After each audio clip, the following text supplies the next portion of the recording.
राधा कृष्ण चरण कमलेभ्यो नमः। श्रीमद्भगवद गीता साधक संजीवनी अध्याय 2 श्लोक संख्या 17।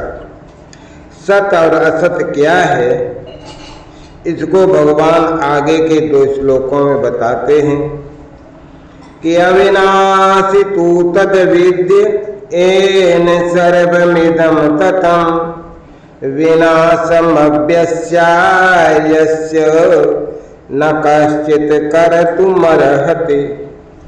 अविनाशी तू तत्, अविनाशी तो उसको विद्यमान जान, एन इदम सर्वम जिससे ये संपूर्ण संसार ततम व्याप्त है। अस्य अव्यस्य विनाशम कश्चित् न कर्तुम अर्हति, इस अविनाशी का विनाश कोई भी नहीं कर सकता। अविनाशी तू तद विद्य, पूर्व श्लोक में जो सत और असत की बात कही थी उसमें से पहले भगवान सत्य की व्याख्या करने के लिए तू शब्द का प्रयोग करते हैं। उस अविनाशी तत्व को तू समझ, ऐसा कहकर भगवान ने उस तत्व को परोक्ष बताया।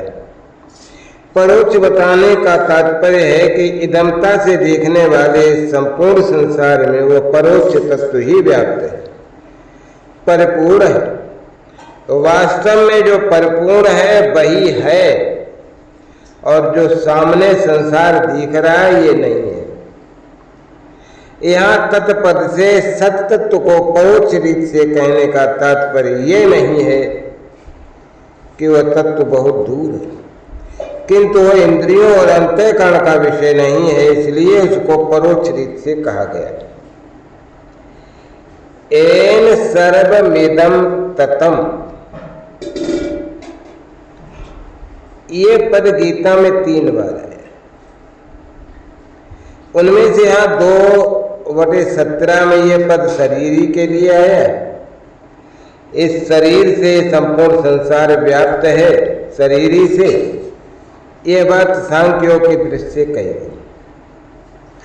दूसरी बात ये पद 8वें अध्याय के 22वें श्लोक में है। वहां कहा गया है कि जिस ईश्वर से संपूर्ण संसार व्याप्त है वो अनन्य भक्ति से मिलता है। अतः भक्ति का वर्णन होने से उपयुक्त पद ईश्वर के विषय में आए। तीसरी बार ये पद 18वें अध्याय के 46वें श्लोक में आए। वहां पर कहा गया है कि जिससे ये संपूर्ण संसार व्याप्त है उसको चारों वर्ण अपने अपने कर्मों द्वारा पूजन करे। यह वर्णन भी भक्ति की दृष्टि से है। 9वें अध्याय के 4थे श्लोक में राजविद्या का वर्णन करते हुए भगवान ने कहा है कि मया तत्मिदं सर्वम, तो ये संपूर्ण संसार मेरे से व्याप्त है। तो इस प्रकार 3 जगह तो एन पद देकर उस तत्व को परोक्ष रूप से कहा, और एक जगह असमत शब्द अर्थात मया देकर स्वयं भगवान ने अपरोक्ष रूप से अपनी बात कही। तो जिसको परोक्ष कहा है उसी का वर्णन करते हैं कि ये सब का सब संसार उस नित्य तत्व से व्याप्त है। एक उदाहरण से समझने का प्रयास करें। जैसे सोने से बने हुए गहनों में सोना, लोहे से बने हुए अस्त्र शस्त्रों में लोहा, मिट्टी से बने हुए बर्तनों में मिट्टी, और जल से बनी हुई बर्फ में जल ही व्याप्त है। ऐसे ही संसार में वो सत तत्व ही व्याप्त है। अतः वास्तव में इस संसार में वो सत तत्व ही जानने योग्य है। विनाशमव्यास्यास न कश्चित् कर्तुम अर्हति, ये शरीरी अव्यय है, अविनाशी है। इस अविनाशी का कोई विनाश नहीं कर सकता।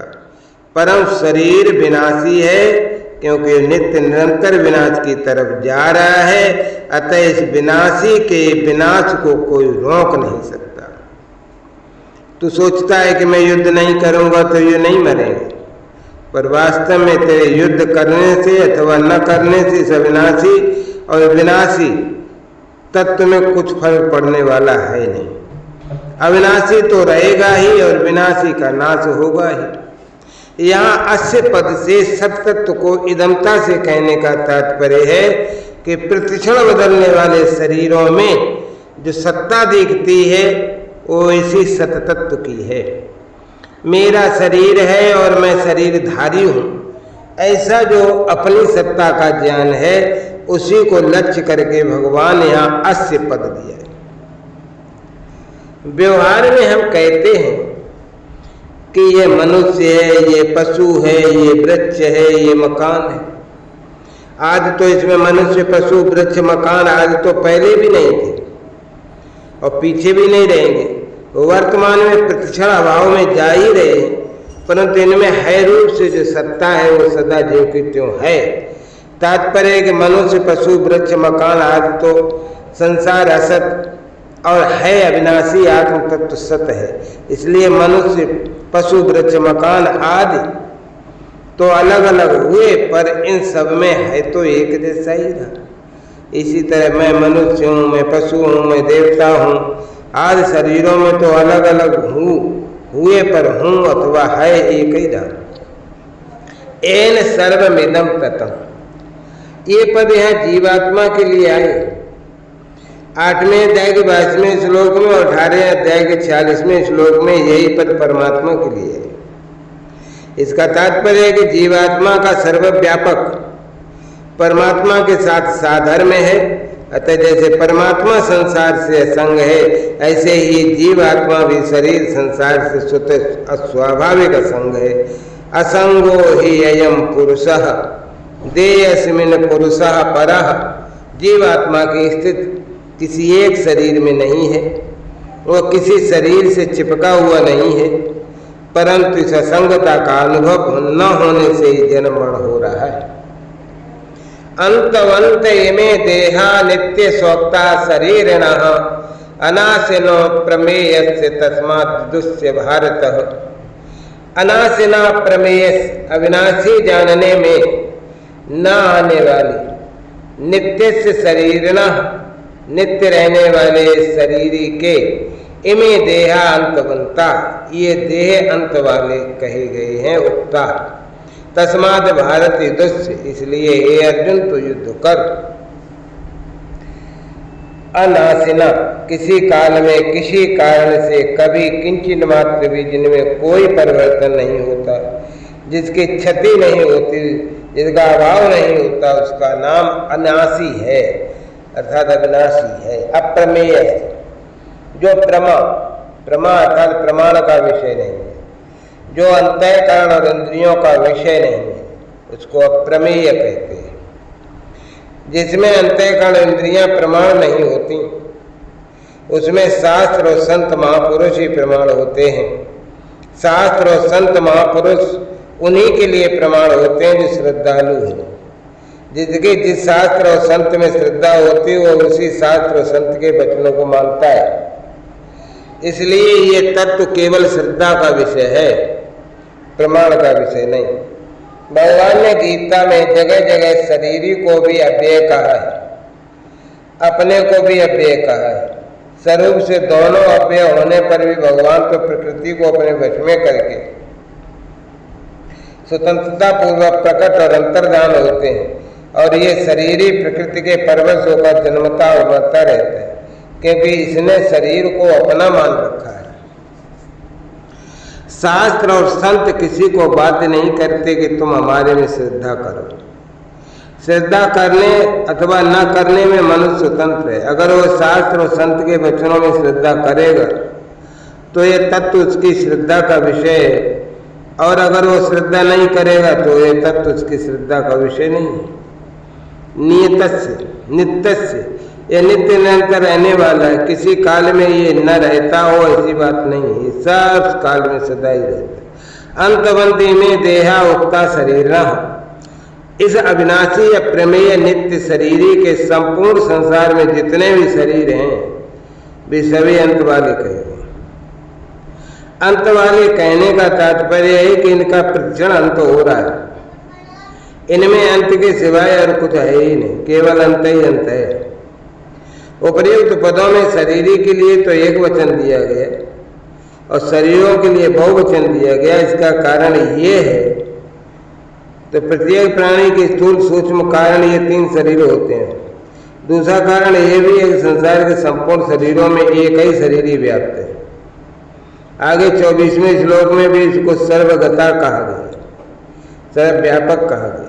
ये शरीर तो अविनाशी है, इसके कहे जाने वाले संपूर्ण शरीर नाशवान है। तो जैसे अविनाशी का कोई विनाश नहीं कर सकता, ऐसे ही नाशवान को कोई अविनाशी नहीं बना सकता। नाशवान को तो विनाशी पना ही नित्य रहेगा और उसका तो नाश होगा ही। अहंता विशेष बात यहाँ अंतवंत में देहा कहने का तात्पर्य है कि जो देखने में आते हैं ये सब के सब नाशवान है, पर ये देह किसके हैं? नित्य से अनाशिना, ये देह है नित्य के, ये देह है अविनाशी की। तात्पर्य है कि नित्य तत्व ने जिसका कभी नाश नहीं होता, इनको अपना मान रखा है। और अपना मानने का अर्थ है कि अपने को शरीर में रख दिया और शरीर को अपने में रख लिया। अपने को शरीर में रखने से अहमता, मैंपन पैदा हो गया और शरीर को अपने में रखने से ममता अर्थात मेरापन पैदा हो गया। ये स्वयं जिन जिन चीजों में अपने को रखता चला गया, उन चीजों में मैंपन होता ही चला गया। जैसे अपने को धन में रख दिया तो मैं धनी हूँ, अपने को राज्य में रख दिया तो मैं राजा हूँ, अपने को विद्या में रख दिया तो मैं विद्वान हूँ, अपने को बुद्धि में रख दिया तो बुद्धिमान हूँ, अपने को सिद्धियों में रख दिया तो मैं सिद्ध हूँ, अपने को शरीर में रख दिया तो मैं शरीर हूँ आदि। ये स्वयं जिन जिन चीजों को अपने में रखता चला जाता है, उन चीजों में मेरापन होता ही चला जाता है। जैसे कुटुंब को अपने में रख लिया तो कुटुंब मेरा, धन को अपने में रख लिया तो धन मेरा, बुद्धि को अपने में रख लिया तो बुद्धि मेरी, शरीर को अपने में रख लिया तो शरीर मेरा। जड़ता के साथ मैं और मेरापन होने से ही मात्र विकार पैदा होते हैं। तात्पर्य है कि शरीर और मैं दोनों अलग अलग। इस विवेक को महत्व न देने से ही मात्र विकार पैदा होते हैं, परंतु जो इस विवेक को आदर देते हैं, महत्व देते हैं, वो पंडित होते हैं। ऐसे पंडित लोग कभी शोक नहीं करते, क्योंकि सत सत ही है और असत असत ही है, इसका उनको ठीक अनुभव हो जाता है। तस्मात् युद्धस्य, भगवान अर्जुन के लिए आज्ञा देते हैं कि सत असत को ठीक समझकर तुम युद्ध करो, प्राप्त कर्तव्य का पालन करो। तात्पर्य है कि शरीर तो अंत वाला है, शरीर ही अविनाशी है। इन दोनों शरीर शरीरी की दृष्टि से शोक बन ही नहीं सकता, अतः शोक का त्याग करके युद्ध करो। यह 7वें और 18वें इन दोनों श्लोकों में विशेषता से सत्य तत्व का विवेचन हुआ, कारण कि इस पूरे प्रकरण में भगवान का लक्ष्य सत्य का बोध कराने में ही रहा है, और सत्य का बोध हो जाने से असत की निवृत्ति तो स्वतः हो जाएगी। फिर किसी प्रकार के किंचन मात्र भी संदेह नहीं रहता। इस प्रकार सत्य का अनुभव करके निसंदिग्ध होकर पर कर्तव्य का पालन करना चाहिए। इस विवेचन से ये बात सिद्ध होती है कि सांख्य योग तथा कर्म योग में किसी विशेष वर्ण और आश्रम की आवश्यकता नहीं। अपने कल्याण के लिए चाहे सांख्य योग का अनुष्ठान करें, चाहे कर्म योग का अनुष्ठान करें, इसमें मनुष्य की पूर्ण स्वतंत्रता है। परंतु व्यवहारिक काम करने में वर्ण और आश्रम के अनुसार शास्त्रीय विधान की परम आवश्यकता है। तभी तो सांख्य योग के अनुसार सत असत का विवेचन करते हुए भगवान युद्ध करने की अर्थात कर्तव्य कर्म करने की आज्ञा देते हैं। आगे 13वें अध्याय में जहाँ ज्ञान के साधनों का वर्णन किया गया, वहां वे असक्त नवसंघा पुत्र दार गृहादिशु कहकर पुत्र स्त्री घर आदि की आसक्ति का निषेध किया। अगर सन्यासी ही सांख्य योग के अधिकारी होते तो पुत्र स्त्री घर आदि में आसक्ति रहते होने के लिए कहने की आवश्यकता ही नहीं थी, क्योंकि सन्यासी के पुत्र स्त्री आदि होते नहीं। इस तरह गीता पर विचार करने से सांख्य योग एवं कर्म योग दोनों परमात्मा प्राप्ति के स्वतंत्र साधन सिद्ध हो जाते हैं। ये किसी वर्ण और आश्रम पर किंचन मात्र भी अवलंबित नहीं है। भगवान ने अपने उपदेश के आरंभ में गतासून मृत, अगतासून जीवित दोनों प्राणियों को असोच्य बताया। फिर 12वें 13वें श्लोकों में गतासून को असोच्य बताने के लिए सत्य तत्व का वर्णन किया। 14वें 15वें श्लोक में अगतासून को असोच्य बताने के लिए असत का वर्णन किया। फिर सत और असत दोनों का ही वर्णन 16वें श्लोक में किया। इसके बाद सत के भाव और असत के भाव का विवेचन मुख्य रूप से 17वें 18वें श्लोक में करके ये प्रकरण यहाँ पूरा होता है। यद्य भाव होनापन आत्मा का ही है, शरीर का नहीं, तथापि मनुष्य से भूल ये होती है कि वो पहले शरीर को देखकर फिर उसमें आत्मा को देखता है, पहले आकृति को देखकर फिर भाव को देखता है। ऊपर लगाई हुई पालिश कब तक टिकेगी? तो साधक को विचार करना चाहिए कि आत्मा पहले थी, यह शरीर पहले थी। विचार करने पर सिद्ध होता है कि आत्मा पहले है, शरीर पीछे, भाव पहले है, आकृति पीछे। इसलिए साधक की दृष्टि पहले भाव रूप आत्मा और स्वयं की तरफ जानी चाहिए, शरीर की तरफ नहीं। श्री सद्गुरुदेव भगवान की जय। जय राधा, जय राधा राधा